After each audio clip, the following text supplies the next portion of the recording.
नमस्कार, my name is S के शर्मा। और अगर आप लोगों ने अभी तक हमारे चैनल को सब्सक्राइब नहीं किया है so please subscribe this channel because global current की डेली वीडियोस इस चैनल पर अपलोड की जाती हैं। तो देखिए, अब हम लोग चर्चा कर लेते हैं।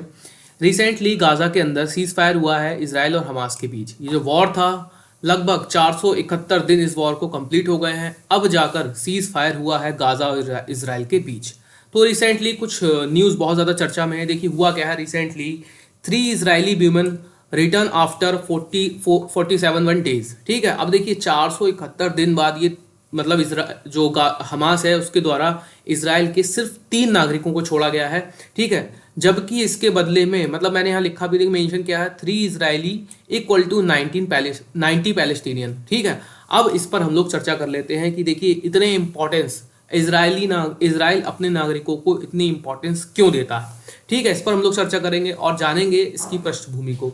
देखिए हुआ क्या था, 7 अक्टूबर का वो दिन था, 7 अक्टूबर 2023 का, जब इसराइल के ऊपर एक बहुत बड़ा एक अटैक किया जाता है, मैसिव अटैक किया जाता है इसराइल के ऊपर हमास के लड़ाकों द्वारा। ठीक है, लड़ाके क्या, हमास के जो आतंकवादी हैं इनके द्वारा इसराइल के ऊपर एक अटैक किया जाता है जिसमें लगभग 1200 नागरिकों को मार दिया जाता है इसराइल के अंदर। ठीक है, और 250 नागरिकों को जो इसराइल के हैं उनको बना लिया जाता है बंदी। अब ये जो 250 नागरिक इसराइल के बंदी बने हुए थे, ये इतने लंबे समय से गाजा के अंदर इनको रखा गया था। ठीक है, जबकि इसराइल ने एक बहुत बड़े लेवल पर मिशन चलाया था गाजा पट्टी के अंदर। ठीक है, इनको अपने नागरिकों को ढूंढने के लिए, बट इसराइल को कुछ भी सफलता नहीं मिल पाई थी अपने नागरिक को ढूंढने के लिए। बीच बीच में हाँ ये ज़रूर हुआ था कि इसराइल ने जो हमास के बड़े लीडर थे जैसे कि याह्या सिनवार, उसको मारा था। और हिजबुल्ला से भी चूंकि इसराइल का वॉर चला था तो उसके भी 2-3 लीडर उसमें मारे गए थे। और इसराइल का कहना है कि हमने बहुत बड़े लेवल पर हमास के लड़ाकों को मारा है। बट रिसेंटली अब ये जो एक्सचेंज हुआ है, ठीक है ना, 3 इजरायली इक्वल टू 90 पैलेस्टीनियन, हम लोग चर्चा कर लेते हैं इस पर। ठीक है, देखिए हुआ क्या, बहुत लंबे समय से हमने देखा था, बहुत लंबे समय से वार्ता चल रही थी। मैंने इस पर वीडियो भी कवर किया था बीच बीच में कि मोसाद के चीफ जो हैं कतर गए थे। ठीक है, कतर के अंदर देखिए, कतर एक ऐसा कंट्री है, कतर जिसके अंदर हर देश के डेलीगेशन बैठते हैं। मैं अगर बात करूं मिडिल ईस्ट की, जैसे मिडिल ईस्ट के अंदर बहुत बड़ी भूमिका निभाता है अमेरिका। ठीक है, अमेरिका, कतर, सऊदी अरब, इसराइल ये तो सब मिडिल ईस्ट के ही देश हैं। ठीक है, तो बहुत लंबे समय से इसराइल और हमास के बीच वार्ता चल रही थी, बट ये वार्ता बीच बीच में रुक जा रही थी, समाप्त हो जा रही थी कुछ इन कारणों से। अब वो मुख्य कारण निकल कर आए कि ये वार्ता क्यों समाप्त हो जा रही थी। यहाँ पर आप ये देखकर समझ सकते हैं। देखिए मतलब आप यकीन नहीं कर सकते हैं, 3 इक्वल टू मतलब एक इजरायली नागरिक के बदले 30 पैलेस्टीनियन नागरिक छोड़े गए। अब ये जो 90 पैलेस्टीनियन छोड़े गए ना, ये कोई नॉर्मल पैलेस्टीनियन नहीं है। मतलब ये इसराइल की जेल के अंदर बंद थे और ये जो पैलेस्टीनियन थे इनके ऊपर मतलब हत्या का आरोप या फिर कह लीजिए चोरी, लूट, डकैती, इस तरीके के आरोप में ये इसराइल की जो जेल थी उसके अंदर बंद थे। इनको रिसेंटली अब छोड़ा गया है। यही कारण है कि लंबे समय से इसराइल और जो हमास है इनके बीच सौदा नहीं हो पा रहा था, एग्रीमेंट नहीं हो पा रहा था, सीज फायर जो गाजा पट्टी है उसके अंदर नहीं हो पा रहा था, क्योंकि जो हमास है उसके द्वारा बहुत बड़े लेवल पर डिमांड की गई थी कि उसके नागरिक जो है उनको छोड़ दिया जाए। बीच बीच में हमने देखा किस तरीके से, जैसे मोसाद के चीफ जब गए थे उस समय यहाँ पर बहुत ये हो रहा था शोर कि शायद अब सीज फायर हो जाएगा गाजा के अंदर हमास और इसराइल के बीच, बट ये भी संभव नहीं हो पाया था। बट आप इसकी गंभीरता को समझिए। देखिए बहुत बड़े लेवल पर इसराइल के अंदर इस चीज़ को लेकर प्रोटेस्ट चला था।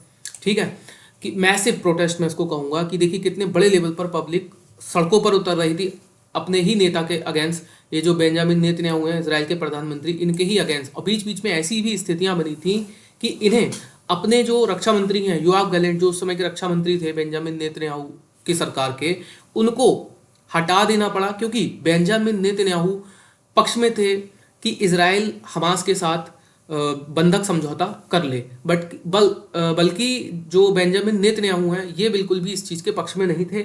यही कारण है कि इसराइल और हमास के बीच की जो वॉर है इसको आज इतने दिन तक चलना पड़ा, मतलब कि 471 दिन बहुत होते हैं। अब इस बीच ये जो 3 नागरिक मतलब 3 लड़कियां ये जो छोड़ी गई हैं हमास के द्वारा, ठीक है, यहाँ पर आप देख सकते हैं कि इस लड़की की 2 उंगलियां गायब है। ठीक है, अब बताया ये जा रहा है कि जब हमास ने इसराइल के अंदर घुसकर हमला किया था, ठीक है, उस बीच इसके गोली लगी थी इन उंगलियों में, तब से इसकी 2 उंगलियां लड़की की जो है गायब है। तो इस चीज़ की गंभीरता अपने आप में दिखती है कि ये लोग कितने दर्द से इस समय में गुजरे होंगे, है ना। और देखिए ब्यूमन उस समय भी बहुत ज़्यादा वीडियोस वायरल हुए थे इस तरीके से कि मतलब बहुत उल्टी उल्टी सीधी तरीके से इनको किडनैप करके गाज़ा पट्टी के अंदर ले जाया गया, है ना। आज भी आप देखेंगे इस तस्वीर को, जब देखिए इस तस्वीर को आप देखेंगे जब ये रेड क्रॉस को जब सौंप रहे थे इन 3 लड़कियों को, देखिए कितने बड़े लेवल पर वहाँ पर लोग जो है इकट्ठे हुए थे, कितना बड़ा क्राउड है ये, है ना। तो काफ़ी दर्दनाक ये इन लोगों के लिए रहा होगा, इसमें कोई शक नहीं है। अब देखिए ये जो सीज फायर नहीं हो पा रहा था उसका मुख्य कारण यही था कि हमास के द्वारा बहुत बड़े लेवल पर उसके लोगों को छोड़ने की डिमांड की जा रही थी। मतलब 90 पैलेस्टीन, अभी ये पहले चरण का मतलब एक्सचेंज है और 2 चरण अभी आगे होने बाकी हैं। सीज फायर तो हो गया है बट 2 चरण अभी होने बाकी हैं, तो इसमें कोई दो राय नहीं कि बीच में ये डील रुक भी सकती है। ठीक है, मेरे हिसाब से तो ना रुके तो ज़्यादा अच्छा है। देखिए बीच बीच में जैसे ये याया सिनवार है, हमास का जो नेता था, लीडर, जो 7 अक्टूबर के हमले को जिसने प्लान किया था, बताया जाता है यही जिम्मेदार है 7 अक्टूबर के प्लान का, इसको भी इजराइल के द्वारा बीच में मार दिया गया था। ठीक है, काफ़ी तस्वीरें वायरल हुई थी। तो अब 471 डेज, इतने दिन कंप्लीट होने के बाद चूंकि ये सीज फायर हुआ है और 90 पैलेस्टीनियन देखिए छोड़े गए हैं 3 इजरायली वुमेन की जगह, जबकि अभी बताया जा रहा है लगभग 90 से 95 लोग गाजा पट्टी से आने बाकी हैं इजराइल के।